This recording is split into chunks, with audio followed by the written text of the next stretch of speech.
Pues vamos a compartir la palabra. Damos gracias a Dios por la bendición de estar aquí. Y quiero invitarlo a orar un momento conmigo. Va a cerrar ahí un poquito sus ojos y ore conmigo esta oración. Señor Jesús, no lo escucho. Señor Jesús, te doy gracias por la palabra de hoy. Te pido que me des todo lo que tengas para mí hoy. Y si hay alguien aquí que no quiere recibir, me lo puedes dar a mí también. Amén. ¿Estamos? Muy bien, hoy estamos celebrando la última semana, la apertura de la última semana del Señor Jesús en la tierra, y para mí esta es una semana súper motivante, súper importante, porque no hay nada mejor que le haya pasado al mundo y a la humanidad que la presencia manifiesta de Dios encarnada en Jesucristo. Yo creo que Jesús fue revelado en corporeidad, en físico, siendo hijo de Dios, siendo Dios. Y yo creo que Él fue visto de los ángeles, y yo creo que Él ha sido predicado a las naciones y creído en el mundo. Y yo creo que Él ha sido recibido arriba en gloria. Y Él es nuestro Señor, y Él es nuestro Salvador, y es el único digno de gloria, y es el único digno de honor, y es el único digno de tener la riqueza, la sabiduría, el poder, todo. Y por eso estamos aquí, para servir y predicar sobre Él. Y esta mañana quisiera compartir contigo 6 principios. 6 principios que aprendemos del evento de la entrada de Jesús a Jerusalén, que es conocido como el Domingo de Ramos.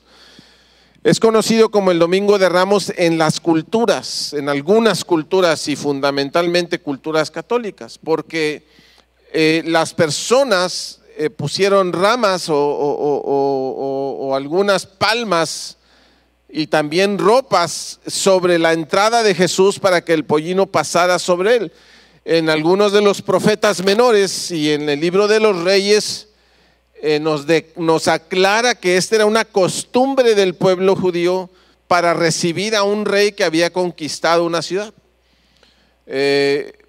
Ponían estos actos donde el pueblo se vertía sobre el rey que venía de visita y que había conquistado esa ciudad, y le hacían saber que le reconocían su realeza con este hecho de poner plantas y ramas y algunas túnicas sobre el paso del rey. A veces entraban en corcel con una significación de violencia, de dominio, y algunas veces entraban en pollinos como una significación de paz, para entender un poquito el contexto.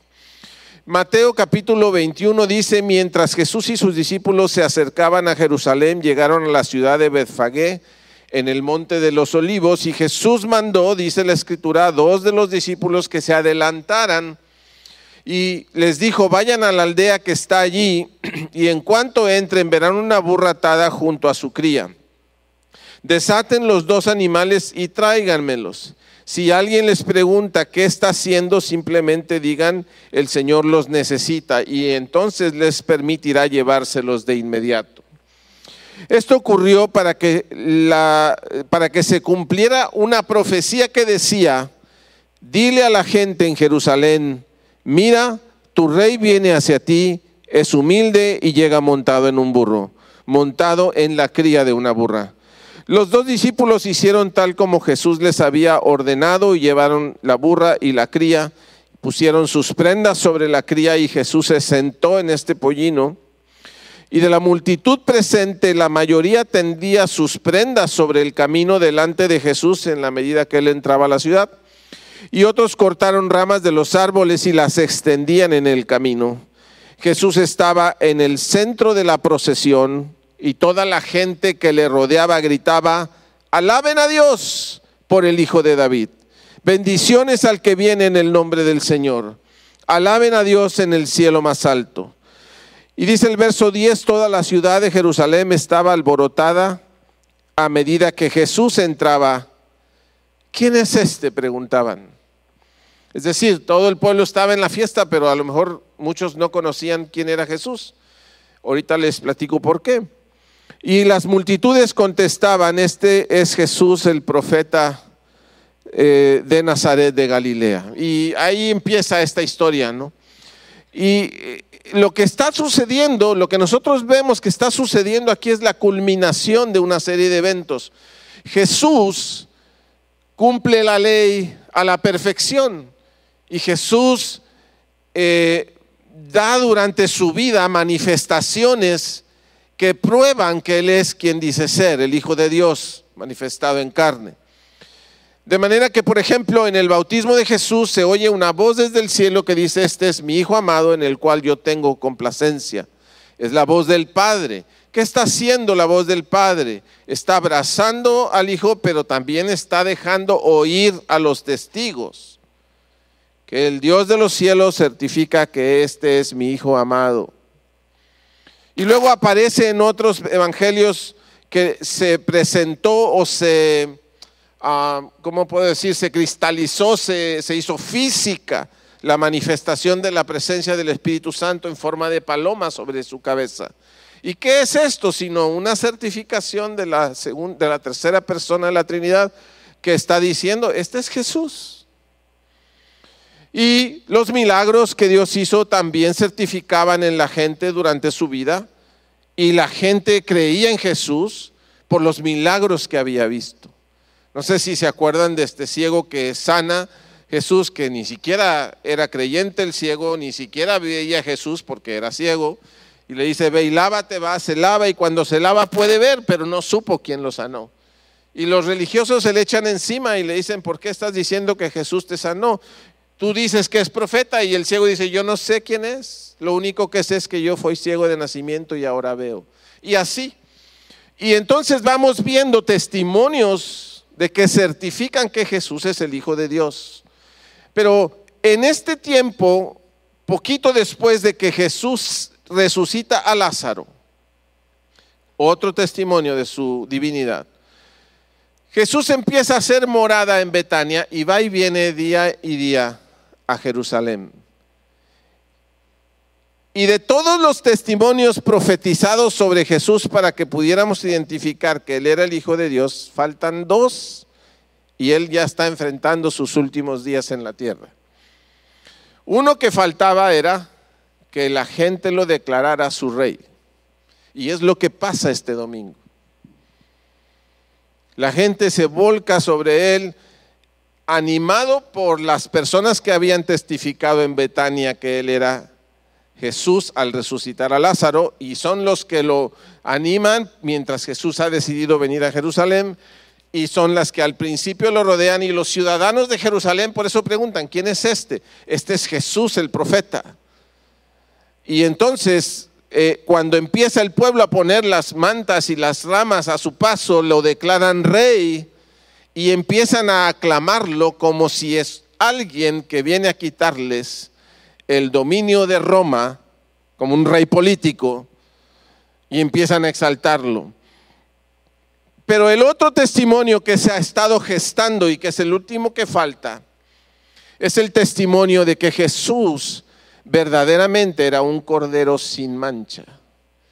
Si Jesús va a ser sacrificado a la hora de la Pascua como cordero de Dios para quitar el pecado del mundo, y quien afirmaba si era buen cordero o no para sacrificar eran los sacerdotes.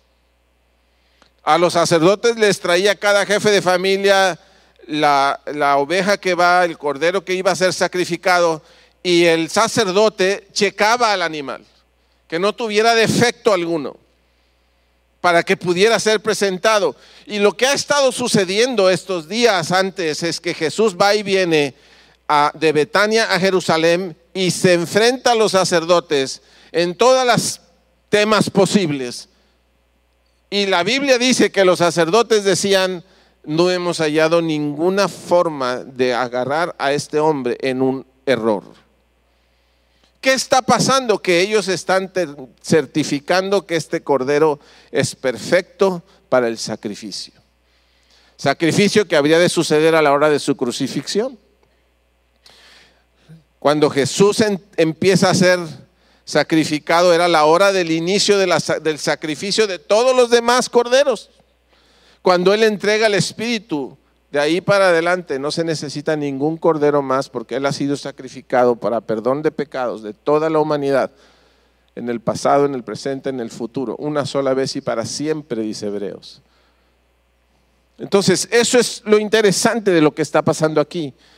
Cuando Jesús entra en Jerusalén, cumple la profecía de Zacarías y de Isaías, de que el rey, de que Israel iba a ver venir a su rey montado en un pollino. Ahora, vamos a ir viendo estos 6 elementos que se me hace importante considerar. Y el primero de ellos es que Jesús, con la entrada, manifiesta que Él es Dios y tú puedes confiar en Él. Y tú puedes creer en Él, y tú puedes venir a Él, porque Él es quien dice ser. Es quizá el más poderoso evento que uno puede testificar para creer en Jesús. Porque Jesús, fíjate nada más, está encarnando una profecía tiene más de 400 años que Zacarías dijo que iba a pasar lo que Jesús ahora está pasando. Y Jesús lo hace consciente. ¿Y cómo podría hacerlo consciente si no fuera hijo de Dios? ¿Por qué no en la burra mayor?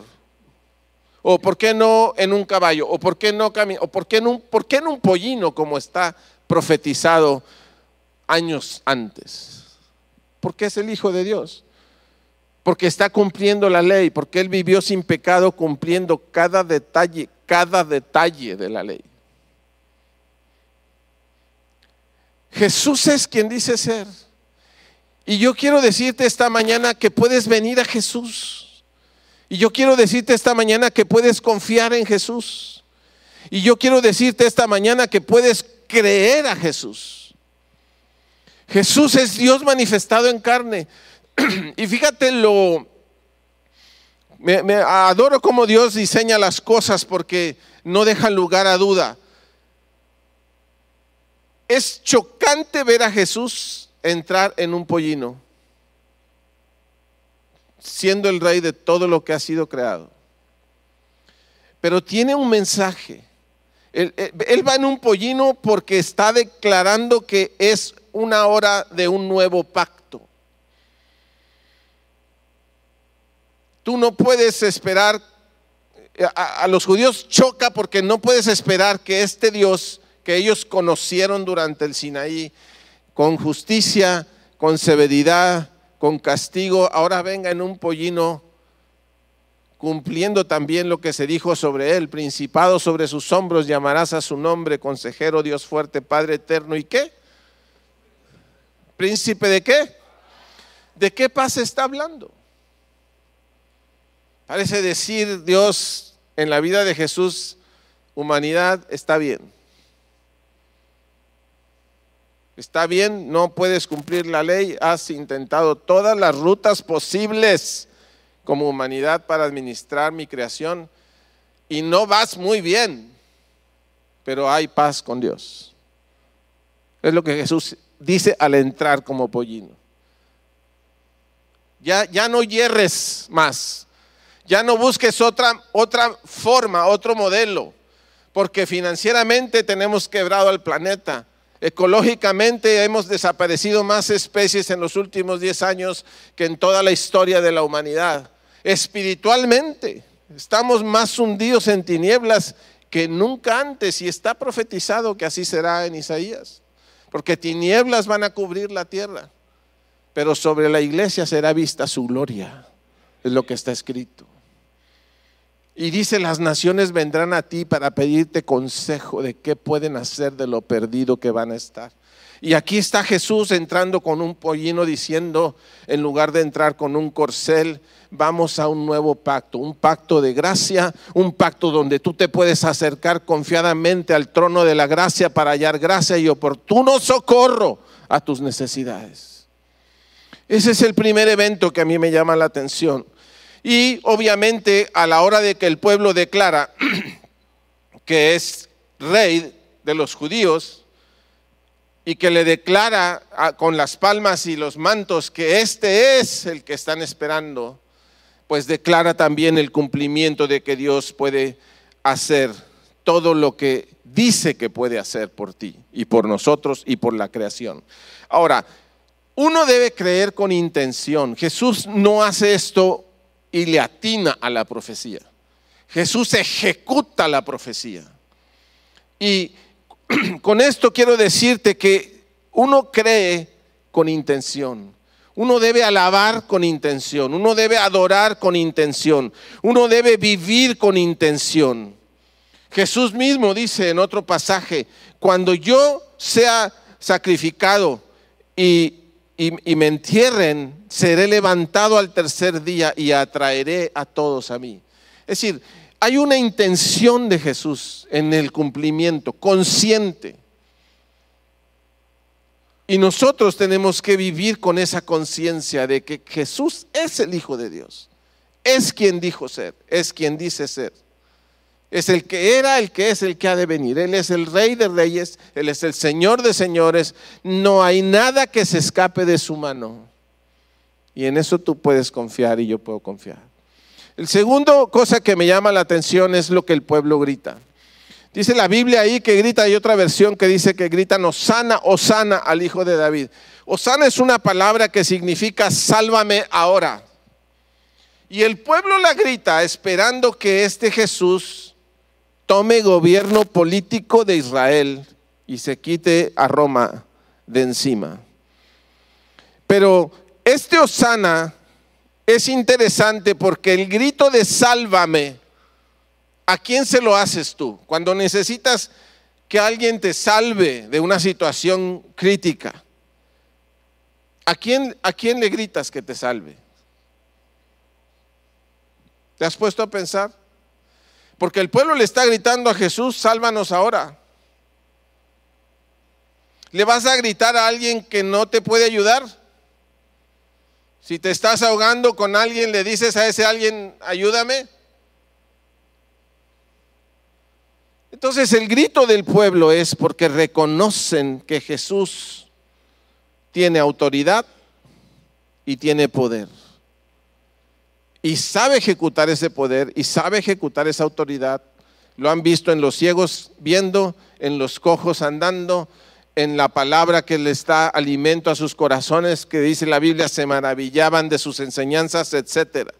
Es decir, el pueblo al declararle esto a Jesús está declarándolo rey que puede hacer una salvación por nosotros. Entonces también se ora por intención, y entonces también cuando tú clamas a Dios, Hosana, sálvame, lo que estás haciendo es someterte a su autoridad. Y el pueblo se somete a la autoridad del rey en este evento. Fíjense las cosas que están pasando profundamente. Pero el Hosana importa porque lo que nosotros tenemos que pedir como pueblo hoy en día es que se haga la voluntad de Dios como se hace en el cielo, así que se haga aquí en la tierra. Y es lo mejor que podrá pasarnos. El tercer evento que llama la atención es que el llanto de Jesús tiene resonancia. La Biblia dice que cuando entró, pasó al templo y después pasó a una parte alta, y en esta parte alta Jesús llora por Jerusalén. Así como el silencio de Dios es muy impactante, que el Eterno, que es la palabra de vida, se calle y guarde silencio, el llanto de Dios también es muy impactante. ¿Por qué llora Jesús sobre Jerusalén? Y la Biblia dice que Jesús llora porque la gente estaba viendo de frente a su única alternativa, su Salvador, y no lo puede reconocer. Jesús llora porque la realidad y la necesidad humana han llegado al tope. Jesús llora porque conoce que el hombre no puede cuidarse a sí mismo. ha estado en un estado de corrupción porque ha decidido no seguir las reglas que Dios puso para gobernar el planeta. Y entonces Jesús llora. Mi esposa y yo con algunos hermanos nos dedicamos mucho tiempo a la sanidad interior y usábamos un método que se llama de las 4 puertas. Y analizábamos con los hermanos que venían a sanidad interior la puerta de la herencia, donde revisábamos si había alguna herencia que estaba impactando su vida presente. Después la puerta del pecado, que es todo lo que el hombre o la mujer ha hecho en contra de Dios y que hay que resolver y sanar.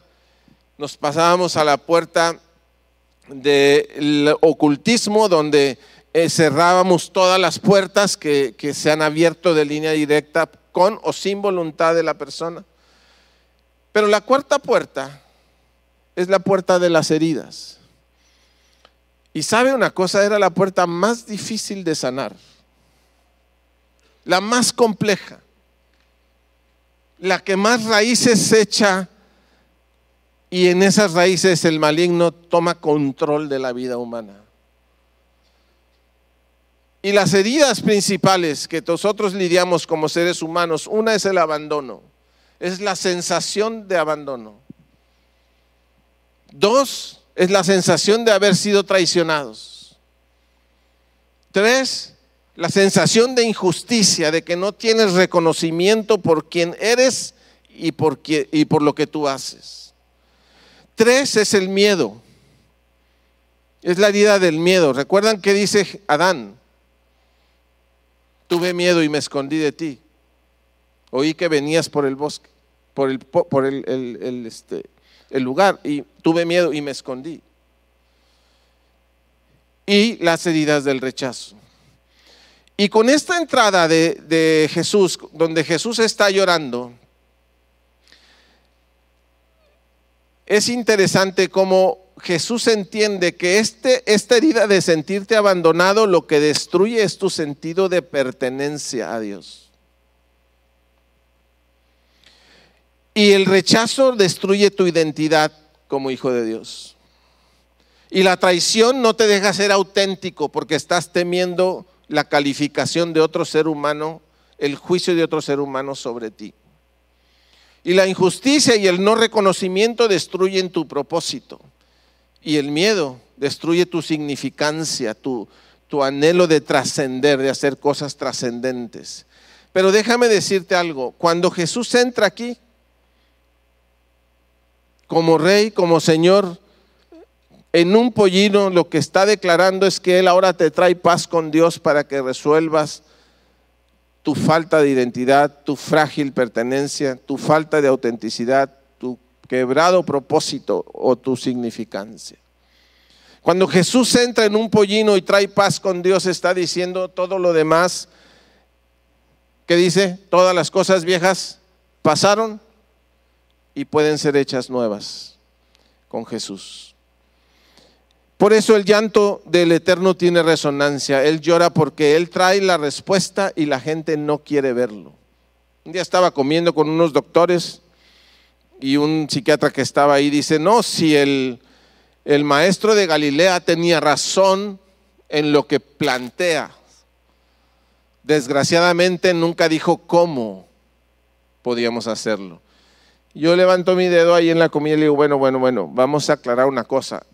El maestro de Galilea tenía razón y también dijo cómo.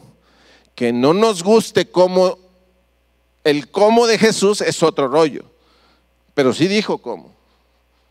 Y todo el mundo guardó silencio, porque Jesús ha dicho cómo.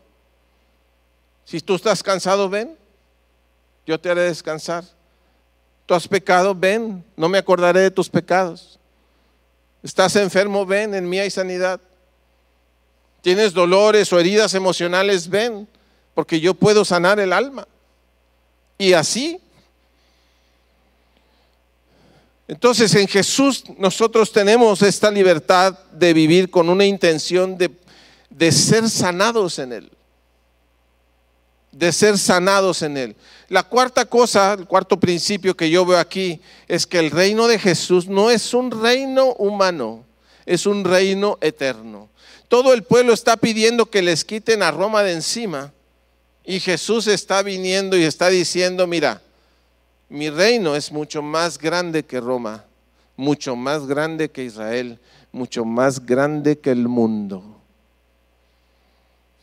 Ahora, uno puede preguntarse, entonces Jesús, ¿no nos vas a quitar el dominio de Roma?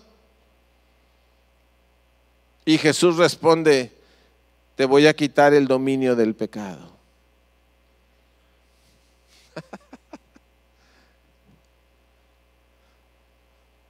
Mis hijos sufren conmigo por eso. Porque a veces me hacen una pregunta y yo contesto 15 cuadras más allá. Y dicen, es que no nos contestas directo. Es que te estoy contestando proféticamente. Roma se va a quitar de tu cuello cuando tú no tengas pecado encima.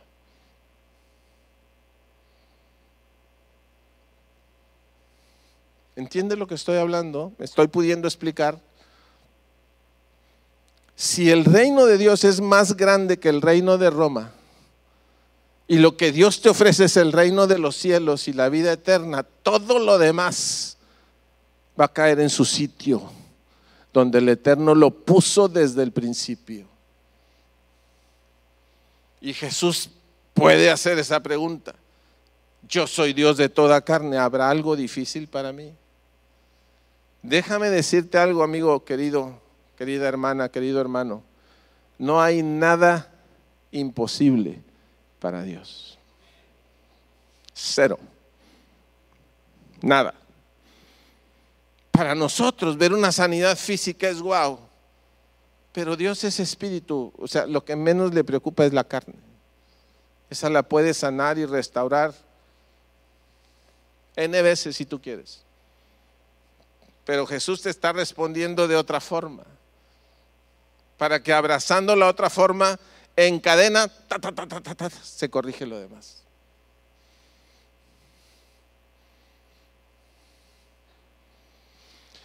El reino de Jesús es eterno, porque se cree en Jesucristo con intención. No hay nada imposible para Él, no hay nada más grande que Él no pueda resolver. Y ¿recuerdas cuando está, por ejemplo, por resucitar a Lázaro? Marta le dice a Marta, a Jesús, no te preocupes, no tengas miedo, tu hermano va a resucitar. Y Marta, una teóloga, después de estar tanto tiempo con Jesús, le dice, sí, yo sé que va a resucitar, yo sé que va a resucitar en el día postrero. Pues te tengo una noticia nueva, le dice Jesús. Ese día postrero soy yo. Este que está a tu lado. Porque yo soy la resurrección y la vida. ¿Cuál es tu problema? ¿Finanzas? Él es la resurrección y la vida. Oye, pero es que no me alcanza para la quincena. Él es la resurrección y la vida. Oye, pero es que me quitaron el trabajo. Él es la resurrección y la vida. 15 cuadras más adelante, para que creas. Es que es mi enfermedad, mi cuerpo ya no puede. Él es la resurrección y la vida. Es más, en este contexto, ya no muevas la piedra, Jesús, ya apesta. Tiene 4 días de muerto. No me has entendido. Sí va a resucitar en aquel día, pero hoy yo soy la resurrección y la vida, dice Jesús. ¿Lo crees? ¿Lo crees? ¿De veras lo crees? Porque si lo creemos, se me ocurre preguntar por qué vivimos como vivimos. Se me ocurre.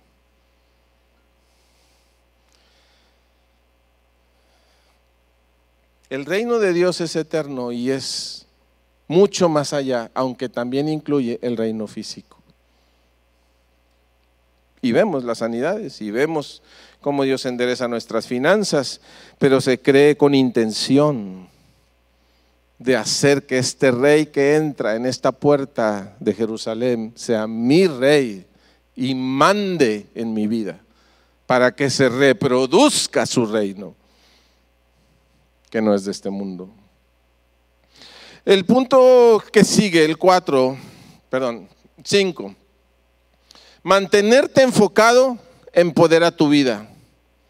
Jesús ha estado yendo y viniendo de Betania a Jerusalén. Y cada vez que regresa a Betania y le dice a sus discípulos, voy a ser sacrificado, voy a Jerusalén para ser tomado, no voy a regresar. Le dicen los discípulos, no vayas, hombre. Si ya sabes que te van a matar, pues vámonos, no sé. Eso yo lo invento, ¿verdad? A Capernaum o no sé, a otra parte. Y dice la Biblia en una parte que Jesús afirmó su rostro y dijo, voy a ir a Jerusalén. Afirmar el rostro es mantener el enfoque en aquello que es el propósito de Dios para tu vida. Nos distrae tan fácil un problema y nos hace olvidar que Dios es nuestro refugio y nuestro pronto auxilio en las tribulaciones. Y por esa razón no tememos, aunque se traspasen los montes al corazón del mar y bramen y se turben sus aguas a causa de su braveza. Nos distrae una situación de crisis tan fácil si perdemos de vista, fíjese lo que le voy a decir, si perdemos de vista al invisible. ¿Cómo se ve un invisible? Porque es lo que dice Hebreos, mantengámonos como viendo al invisible. Cuando tú tienes claro que es Dios el que lleva tu barca, puedes descansar. Hay que hacer lo que hay que hacer, pero puedes descansar. En que el destino está inquebrantablemente en las mejores manos que puede estar. Mira, somos el único pueblo sobre la tierra que sabe a la perfección cómo va a terminar esto y estamos en el lado correcto de la historia.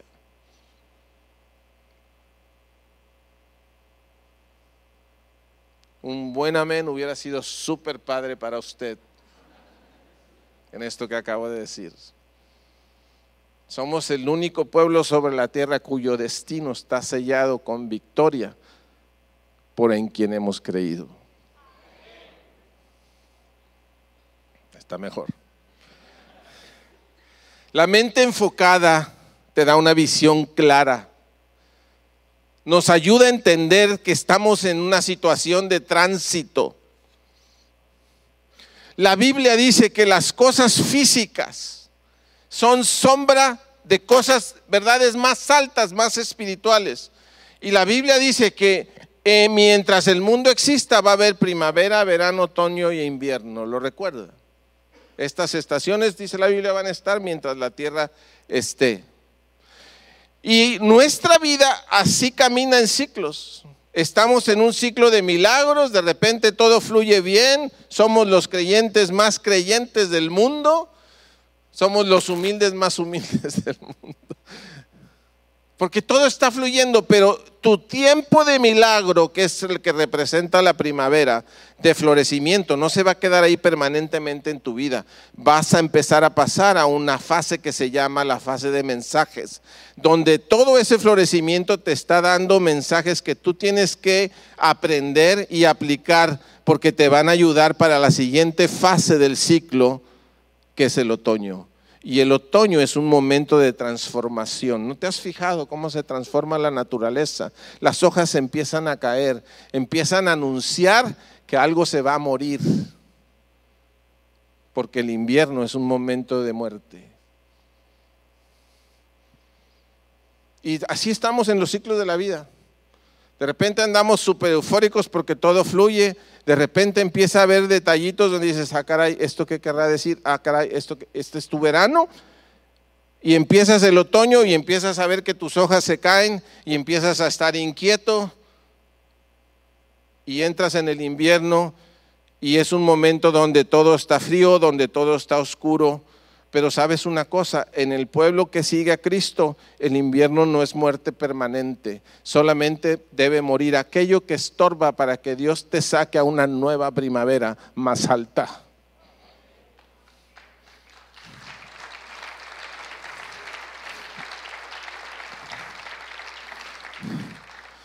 Por eso cuando estás en tu momento de mensaje y de florecimiento, es cuando empiezas a nutrirte de los mensajes que Dios te está dando, porque tu otoño y tu invierno van a venir. Y te acuerdas lo que decía Pablo, voy a leerlo literalmente: estamos atribulados en todo, pero no estamos angustiados; estamos en apuro, pero nunca estamos desesperados; vivimos perseguidos, pero nunca estamos desamparados; estamos derribados, pero no destruidos; hay dolor en nuestro corazón, pero siempre tenemos alegría; somos pobres y damos riquezas a muchos; no poseemos nada, pero sin embargo lo tenemos todo. ¡Wow! ¡Qué descripción de este ciclo! Ni tu dolor va a durar para siempre, ni tu éxito va a durar para siempre. Es un ciclo, porque sabes una cosa, la Biblia dice que Jesús nos lleva de victoria en victoria, pero no en el mismo nivel. Él va acercándote a la estatura del varón perfecto cada vez más, cada vez más, cada vez más. Eso es lo que a mí me deja de enseñanza esta entrada triunfal. Que si yo mantengo mi vida enfocada, el Eterno en su gracia va abriendo el camino como nos toque, porque Él es más grande que yo, Él es más grande que tú, Él es más grande que todo lo que hay. No se trata de ti, ni de mí, ni de esta iglesia, ni de la iglesia en el mundo, ni de cuánto tienes, ni de cuánto estudiaste, que no estoy en contra de eso, ahorita lo voy a aclarar. Se trata de quién es Él. Y Él es el Señor de señores, es el Señor de la historia. Y si lleva mi vida como la lleva, aunque no lo entienda, está bien.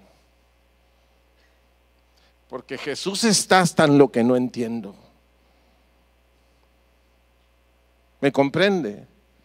Jesús está hasta en lo que no entendemos ahorita, porque Él es tan grande y tan eterno, y te ama con una locura impresionante, inexplicable, y no te va a dejar. Y la última cosa, el último principio que me llama la atención aquí es que el conocimiento es muy importante, porque mira, están los sacerdotes en el templo. Por ahí Jesús entra y limpia porque se ha vuelto un comercio el tema. Pero lo más importante que quiero decirte es que los sacerdotes, cada que sacrificaban un cordero en la Pascua, ¿a quién estaban anunciando? A Jesús. Cada sacrificio estaban diciendo: va a venir un cordero de parte de Dios, ¿verdad? Fíjate, eso es el conocimiento que ellos tenían. En la entrada triunfal se están cumpliendo todas las profecías que estos sacerdotes se saben. Y está pasando por enfrente de ellos ese anuncio que el judaísmo tiene por siglos, y no son capaces de darse cuenta que ese cordero que está ahí es el que ellos anuncian. Y están maquinando cómo matarlo, en lugar de darse cuenta que ese que está ahí es el Cordero de Dios que quita el pecado del mundo. Qué trágico. Pero mire, déjeme le digo algo. Oseas dice: el pueblo perece por falta de conocimiento. Así dice el capítulo 4. Dice: mi pueblo fue destruido porque le faltó conocimiento. ¿Se acuerda que Jesús llora porque la gente está ignorante de que Él es el Salvador? Cuando se han cumplido enfrente de ellos todas las profecías posibles. Pero luego dice en el mismo pasaje en Oseas que no solo el pueblo fue destruido por falta de conocimiento. Fíjese, se lo voy a leer literal. Dice: por cuanto desechaste el conocimiento, yo te echaré de tu sacerdocio. Wow. Y luego dice, y porque olvidaste la ley de tu Dios, me olvidaré de tus hijos. Wow. Wow. ¿Sabes qué? El conocimiento tiene dos dimensiones. Mucha gente dice, no, es que no tienes que estudiar tanto, no tienes que saber tanto. Discúlpame, pero aquí la Biblia dice que si tú desprecias el conocimiento, no solo vas a ser destruido, además te va a robar la fe, además te va a quitar tu posición sacerdotal delante de Dios, pero además tu descendencia va a tener muchos problemas porque va a haber ausencia de la presencia manifiesta de Dios en sus vidas. Así que hay que saber, esta semana úsala intencionalmente para saber quién es Jesús para ti. La otra cara es que saber mucho y endiosar lo que tú sabes te produce ceguera. Los sacerdotes están ahí con todo su conocimiento, pero para ellos saber todo eso se ha vuelto su Dios y les impide ver que el Cordero de Dios está ahí en un pollino pasando frente a ellos y se les va la oportunidad de oro de la historia de decirle a este Jesús, sálvame. Qué trágico. No es no saber, es no entronar el conocimiento en el centro de una vida cuyo único trono debe ser ocupado por aquel que vive por siempre y está sentado a la diestra de Dios Padre Todopoderoso y vive por la eternidad.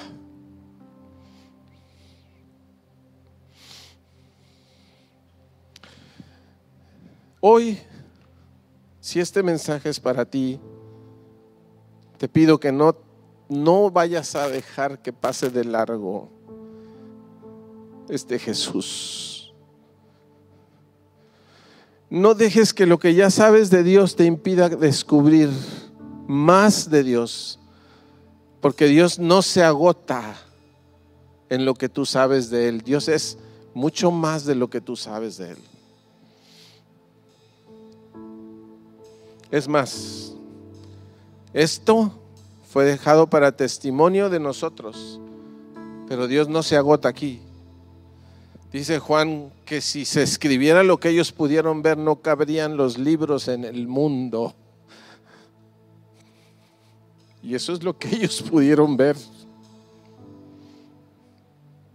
Hay ángeles que tienen toda la eternidad delante de la belleza y la grandeza de Jesús, y lo único que atinan a poder expresar es santo, santo, santo.